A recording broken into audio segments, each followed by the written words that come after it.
धर्मराज ने कहा, जो भगवान श्री कृष्ण और उनकी प्रतिमा में, अन्य देवताओं तथा उनके विग्रहों में, शिव तथा शिवलिंग में, सूर्य तथा सूर्यकांति मणि में, गणेश और उनकी प्रतिमा में सर्वत्र भेद बुद्धि करता है, उसे आत्मदेश की ब्रह्महत्या लगती है। अर्थात शास्त्र की आज्ञा के अनुसार उसे ब्रह्महत्या लगती है। जो अपने गुरु इष्ट देव और जन्मदाता परमाता में भेद बुद्धि करता है, उसे ब्रह्महत्या लगती है। जो विष्णु भक्त में तथा अन्य देवताओं और एवं ब्राह्मणेतर में भेद बुद्धि करता है, उसे ब्रह्महत्या लगती है। ब्राह्मणों का चरणोदक और शालिग्राम का जल एक समान पवित्र है। जो इनमें भेद मानता है, उसे ब्रह्महत्या लगती है। इनके भगवान शिव के नैवेद्य और श्री हरि के नैवेद्य में भेद बुद्धि रखने वाले को ब्रह्महत्या लगती है। परिपूर्णतम भगवान श्री कृष्ण सर्वलोकेश्वर हैं। वे संपूर्ण कारणों के कारण हैं। इन अंतर्यामी आदि पुरुष की सभी उपासना करते हैं। इनके अनेक रूप मायामय हैं। वस्तुतः ये एक निर्गुण ब्रह्मा है। जो भगवान शंकर के साथ इनकी भेद कल्पना करता है, वह अतिदेश की ब्रह्महत्या का अधिकारी माना जाता है। जो मानो भगवती के भक्त तथा उनके शास्त्र प्रति देश बुद्धि रखता है, उसे ब्रह्महत्या लगती है। वेद में कहे गए देवताओं और पितरों के पूजन का परित्याग करके जो निषिद्ध कर्म करता है, वह ब्रह्महत्या को प्राप्त होता है। जो भगवान ऋषिकेश तथा उनके मंत्रों उपासकों की निंदा करता है, जो पवित्र में भी परम पवित्र है, उनका विग्रह आनंदमय ज्ञान स्वरूप है, तथा जो वैष्णव जनों के परम साराध्य एवं देवताओं के सेव्य उन सनातन भगवान श्री हरि को जी पूजा नहीं करते, बल्कि उल्टे निंदा करते हैं, उनको ब्रह्महत्या लगती है। कारण ब्रह्म स्वरूपिणी मूल प्रकृति भगवती भुवनेश्वरी सर्वशक्ति स्वरूपा है। इन महादेवी को सबकी जननी कहा जाता है। संपूर्ण देवता इन्हीं के स्वरूप हैं। सभी निरंतर इनकी वंदना करते हैं। इन सर्व कारण रूपा भगवती जगदम्बा की जो निंदा करते हैं, उन्हें ब्रह्महत्या प्राप्त होती है। श्री कृष्ण जन्माष्टमी, रामनवमी, एकादशी, शिवरात्रि और रविवार व्रत ये अत्यंत पुण्य प्रदान करने वाले होते हैं। जो ये परम पवित्र 5 व्रत नहीं करते, वे चांडाल से भी अधिक नीच मानव ब्रह्महत्या के भागी होते हैं। जो भारतवासी मानव अम्बुवाची योग में अर्थात आर्द्रा नक्षत्र के प्रथम चरण में पृथ्वी देव खोदते हैं और जल में शौच करते हैं, उन्हें ब्रह्महत्या लगती है।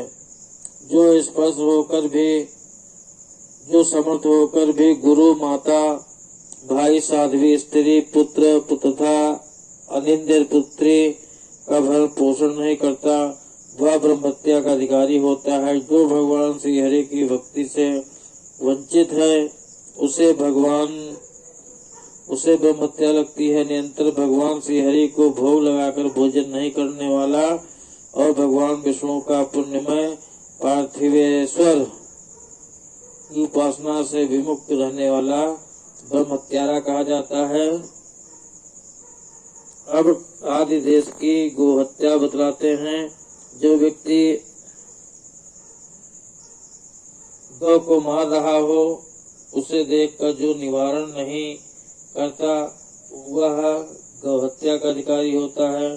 जो मूर्ख डंडों से गौ को पीटता है, बैल पर आरूढ़ होता है, उसे प्रतिदिन गोवध का पाप लगता है। जो गौओं का जूठन देता है, जो गौओं को जूठन देता है तथा बैल पर सवारी करने वाले व्यक्ति का अन्न खाता है, उसे निश्चय ही गौहत्या लगती है।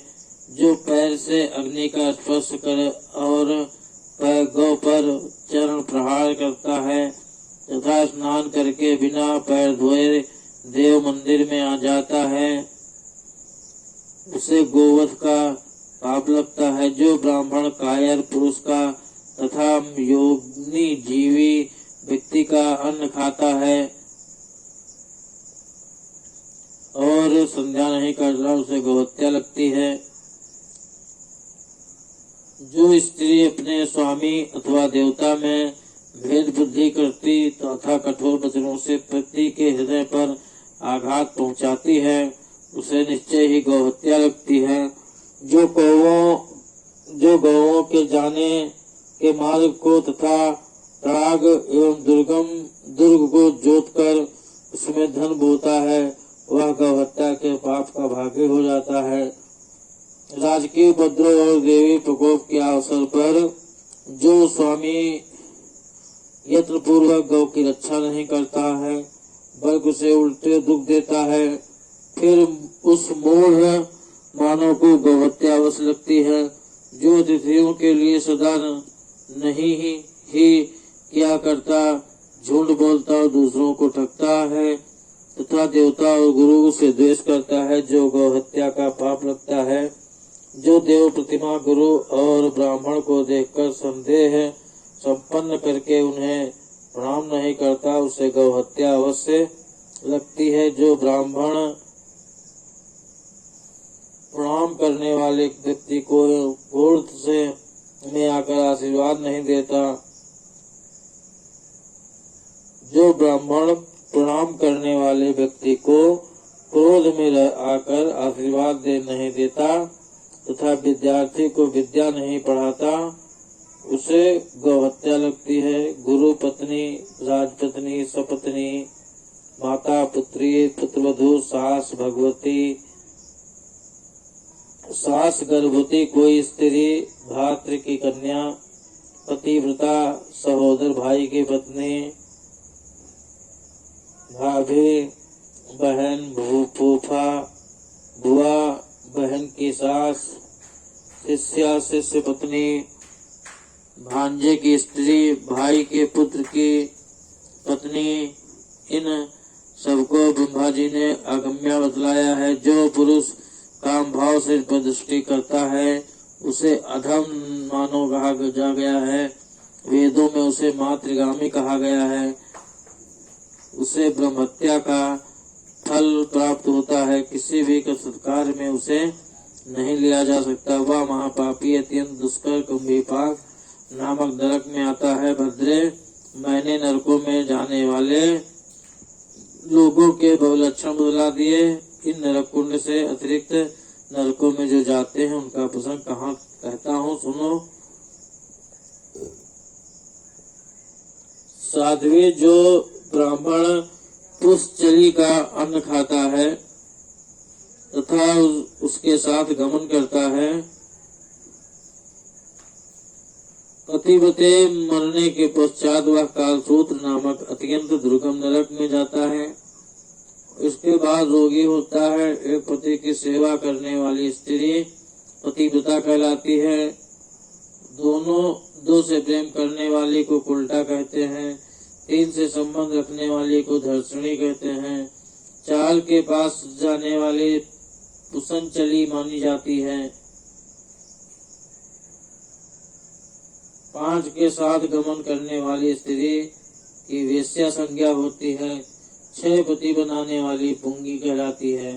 इससे अधिक 7, 8 चाहे जितने पुरुषों के पास जाने वाली स्त्री को महावेश्या कहते हैं।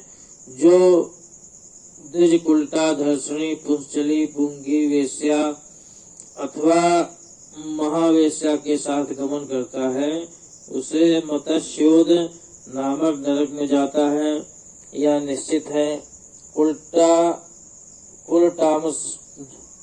उल्टागामी 100 वर्षों तक, धर्षणीगामी 400 वर्षों तक, पुश्चलगामी 600 वर्षों तक, वेश्यागामी 800 वर्षों तक, पुंगीगामी 1000 वर्षों तक तथा महावेश्यागामी कामुक मानव इससे 10 गुने वर्षों तक इस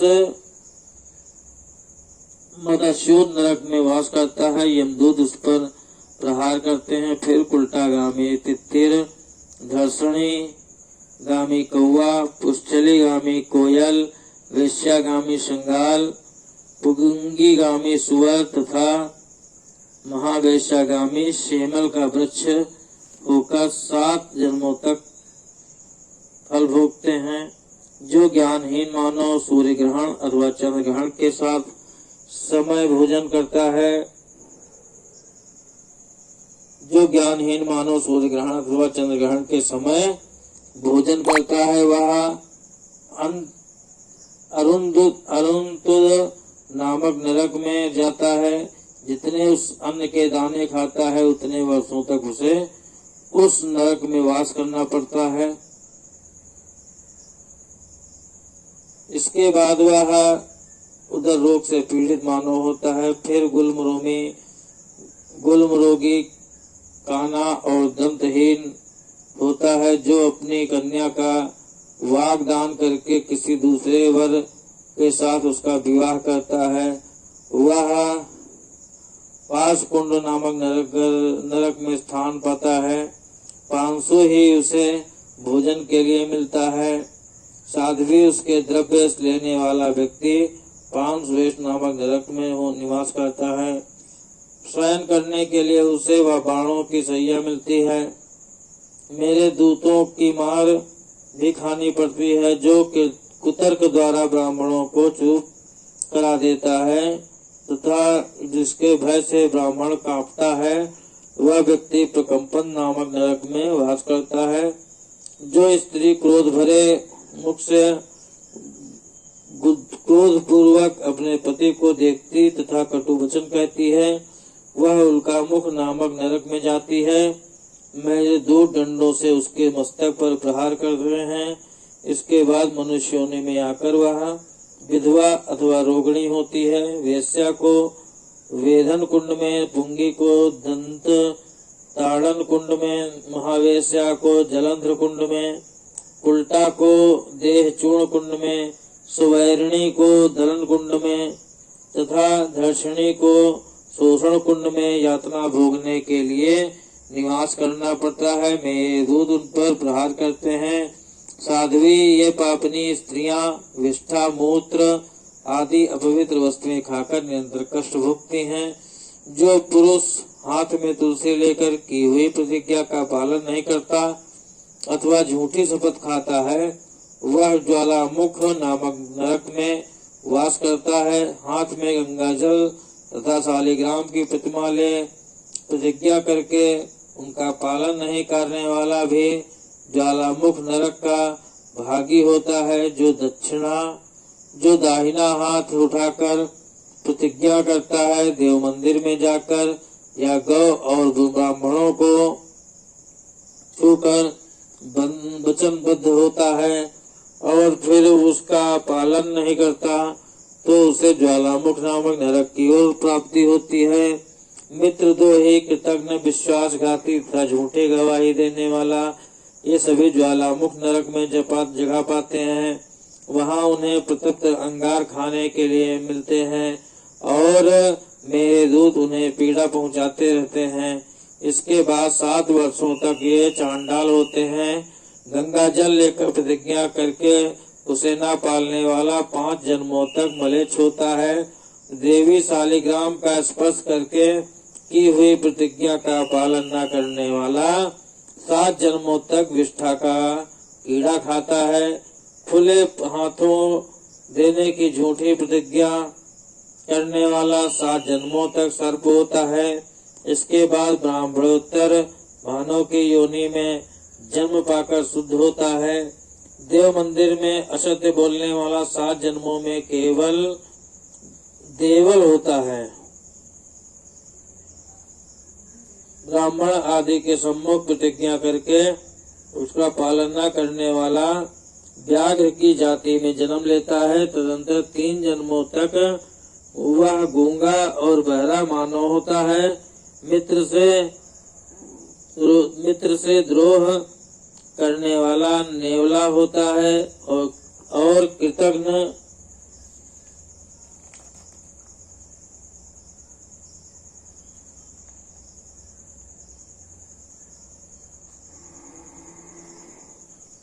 विश्वासघाती व्याध होता है। वक्तव्य में जो झूठी गवाही देता है वह मेढक होता है। ये उपयुक्त पापी मानव अपने आगे और पीछे की 7 पीढ़ियों को नरक में गिराते हैं।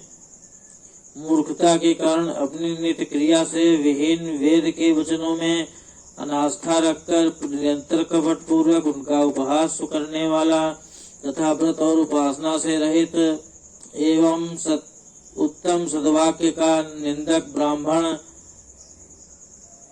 धूम्रकुंड नामक नरक में वास करता है।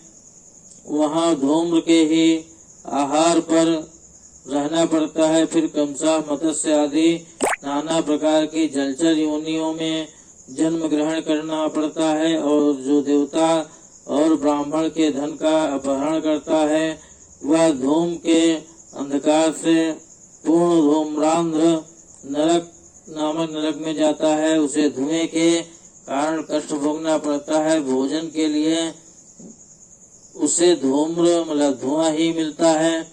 इस प्रकार की यातना भोगते हुए वह वहाँ रहता है। तत्पश्चात 7 जन्मों तक वह चूहे की योनि में जन्म पाता है। तदंतर नाना प्रकार के पंछियों, कीड़ों, वृक्षों और पशुओं की योनि में जन्म पाने के पश्चात शुद्ध होता है। पतिव्रते ये सुविख्यात नरक कुंड बताए गए हैं। इसके अतिरिक्त अन्य छोटे छोटे अप्रसिद्ध नरक भी गिनाए गए हैं। अपने दुष्कर्मों के फल भोगने वाले पापियों से उन नरकों का कोना कोना भरा है रहता है। कर्म फल भोगने के लिए प्राणी नाना प्रकार की योनियों में भटकते हैं। यहाँ तक बताया जाए। श्रीमद्देवी भागवत पुराण की जय हो। आगे में है कि पंचदेवों उपासकों के नरक में न जाने का कथन। पंचदेव के जो उपासक हैं वो नरक में नहीं गए, उनका कथन। 86,086 प्रकार के नरक कुंडों का विशद परिचय ये हम कल सुनेंगे। जय मां भगवती शक्ति मैया की जय हो।